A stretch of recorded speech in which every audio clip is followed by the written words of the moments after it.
Still under caution as NASCAR on TNT comes to you from Watkins, Glen. I got a lap ahead of myself. Pace car out in front of the field, and cleanup work continues out on the inner loop. Congratulations to Bobby Hamilton. Picked up a win in Nashville, his hometown, last night in the NASCAR Craftsman Truck Series. Kind of emotional in victory lane. Glad to see a well-deserved victory. Championship standings in the trucks. Hamilton extending his lead as Dennis Setzer had some late troubles in the race after 15 of 25 events. Bobby looking good for the championship for now. NASCAR Busch Series, no race this weekend. You see the championship standings after their event 1 week ago at Indianapolis Raceway Park. They race next at Michigan International Speedway next Saturday. You'll see it here on TNT. You saw Carl Edwards, the fourth place runner in the NASCAR Craftsman Truck Series. He will be driving the 99 car that Jeff Burton is driving today, next week at Michigan, and I'm told the rest of the year, trying to get him some experience. And there we see DJ is out of the gravel trap. But he's a lap down and in 40th place and at the end of the line. And really mad. And he was only 55 points out of the top 10.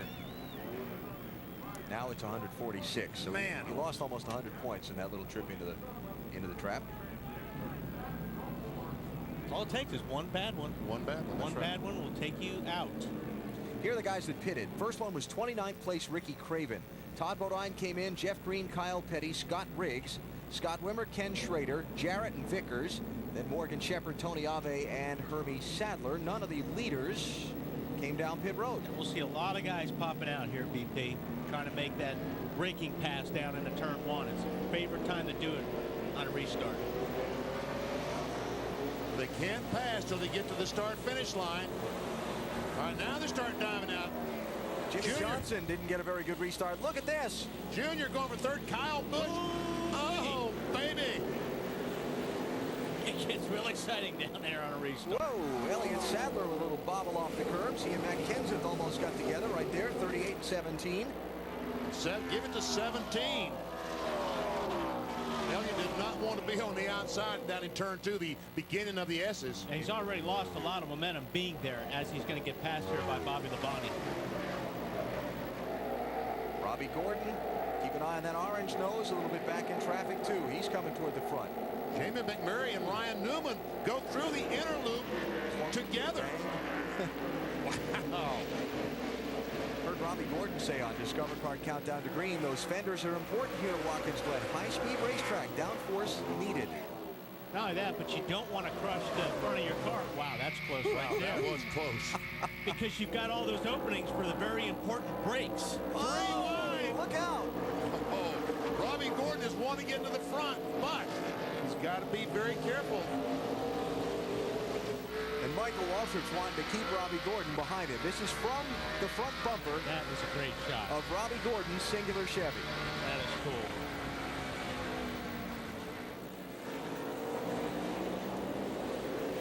Check out the charge for turn one on the restart a lap ago.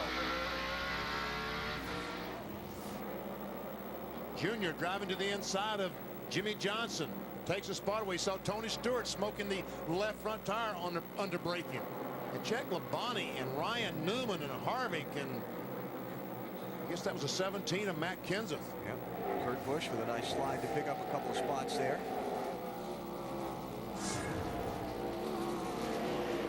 Hey, Matt, Junior looks to be a little aggressive right now. The A car.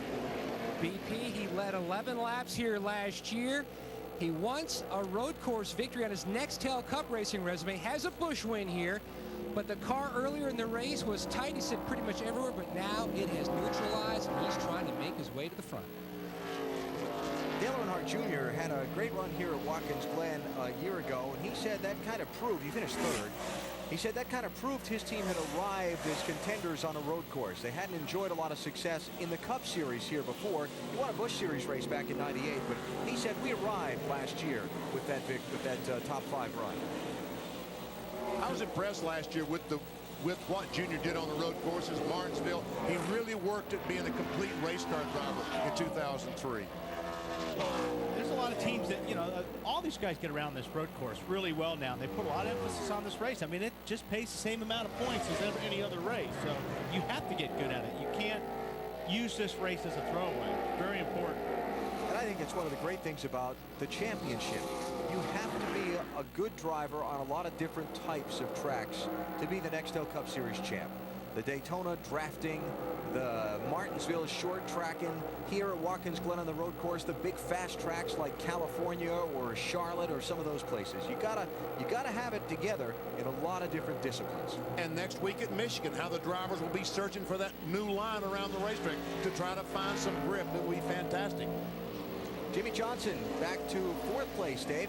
Yeah, he got passed on that last restart, Alan, and he's not trusting his braking system right now. They changed it this morning. They had on there a system, a package, if you will, that they used at Sonoma this year. And Jimmy told me while we were riding around during driver introductions that they needed to change that because it was too aggressive. It was good for the short Sonoma track where you only have to pounce on them about one time. Here, there's so many high-speed braking zones. They said they needed to go different, and he still doesn't trust the way it's feeling right now. Bill? Dave, 24 car of Jeff Gordon. According to the driver, the car's just a little bit loose right now, but in his words, we'll be all right. So leading not important to him right now, but the car perhaps getting better as the laps go by. So he may not be feeling like Superman right now, but he thinks he can be by the end of the race. Watching back through, there's Jamie McMurray, 42 coming through, and Robbie Gordon up to 13th. Matt, what are they saying about Robbie's car? He's making a move. He was the Superman on the road courses last year, sweeping both races, trying to make his way to the front as well. Up to 13th, working on Michael Waltrip. Same race car he ran at Sonoma and the Glen last year, winning both. He says right now on the radio, the car is good. Not a whole lot of conversation, Wally. You know, as a driver, not a lot of conversation. That's good news for his team. Michael Waltrip, best finish here at Watkins Glen, 4th in 1990. Kevin Harvick trying to hang on to his spot in the top 10. He's 8th right now.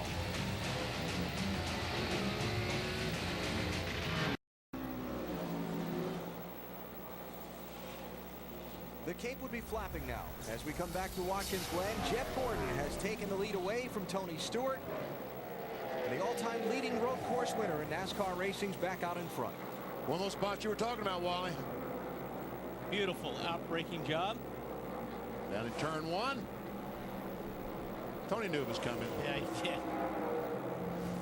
So Jeff Gordon, the 3rd different driver to lead the race, and evens up the bonus point tally with his teammate Jimmie Johnson as far as those 5 extra points that go for leading a lap in Nextel Cup competition. Now, 4th place has changed hands. Kurt Busch has passed Jimmie Johnson, who's falling back into the clutches of Matt Kenseth and Bobby Labonte. Now, Dave, something up there? 2 laps ago, the championship leader radioed in and said this transmission is coming apart. His crew snapped too. They went after a new transmission just in case, but he stayed on the track. And 1 lap ago, his crew chief Chad Knaus radioed to him, "Tell me about it when you can." Jimmy radioed back and said, "Everything's fine now." Well, they don't fix themselves, so Piece of rubber or something bounce up and make it balky, or they go away. Who knows? I guess he just couldn't get the car in gear. So we'll keep an eye out on the championship leader, Jimmie Johnson. How about our Singular Wireless Race Talk poll? It hurt. Oh, trouble. We'll get back to it. Sterling Marlin, that's just exiting turn 1. Caution is out. Full course yellow. And the field is frozen. Just looking over at our... All right, all clear.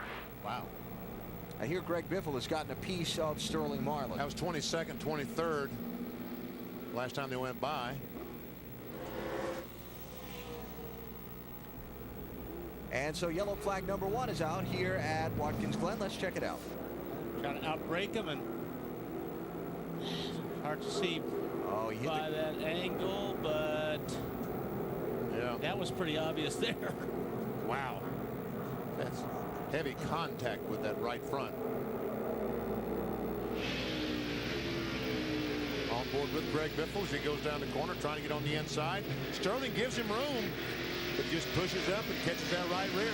Go back and see that first angle again. I think he hit that curb with the right side tires, Biffle did, and it might have jumped him to the left just a little bit. But for now, Sterling Marlin has a mess. A wrecked race car On his hands, and he's no longer running 22nd. Watch Biffle's right side wheels and the curbing on the right as he goes into the corner. Driver's right. See if that doesn't move him over a little bit. That could be. A little bit, but not that much. Not a lot, no. Okay. So we're under caution here at Watkins Glen International for this incident in turn 1 between Greg Biffle and Sterling Marlin. We'll see who comes down pit road. We expect most of the leaders when we come back in a minute. You're watching NASCAR on TNT.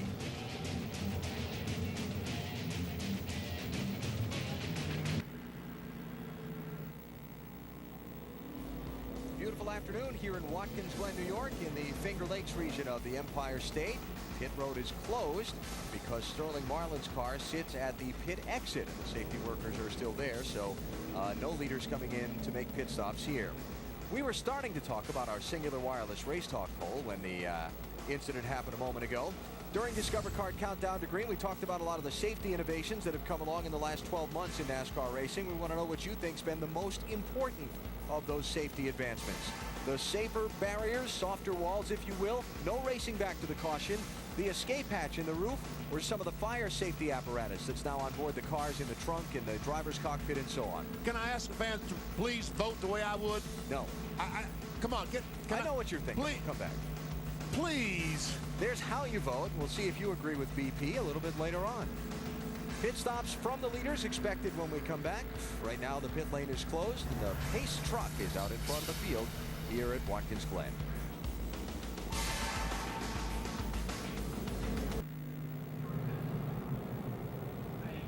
The motorhomes, the campers, the fans, and the grandstands lining both sides of this famed Watkins Glen road course as the NASCAR Nextel Cup Series races today for the 22nd time here.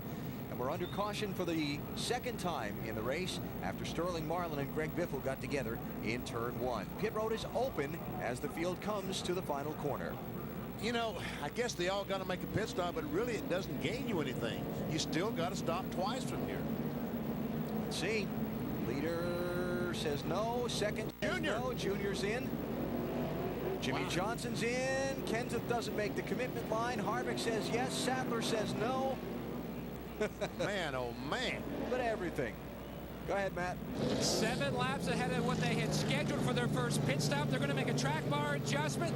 The car was a little too free in some areas. This could really shake things up, Bill, if we get a green-white checkered finish today. Ron Fellows from 43rd to 18th. He's going to give all that up. Pitting the car's a little tight. They want to free him up on the left-handers. He's good in the S's. They're making a change that they made yesterday in practice, but this is a very, very long stop. Burns. The 48 car of Jimmy Johnson will change 4 tires air out of the rears for better grip. They cannot do anything to the transmission. He doesn't have first gear. He, pushes it off in second. It lugs off pit road. Well, that's going to be big the rest of the day trying to get off pit road, especially if they were to make a green flag stop. Right. That's right. So Jimmy Johnson has no first gear. Casey Kane heading out. Marty? That was a rough stop for Casey Kane's guys. The car's actually pretty good. They are tied in turn 2. Otherwise, pretty good. They made an air pressure adjustment trying to fix it. Bad problem was he got blocked in on pit road, had to lose 10, 15 spots, Alan. I want to get Matt Yoakum to check on Robbie Gordon also. Think he might have just gotten a couple of tires on that pit stop. We'll set the strategy for you when we come back to Watkins Glen.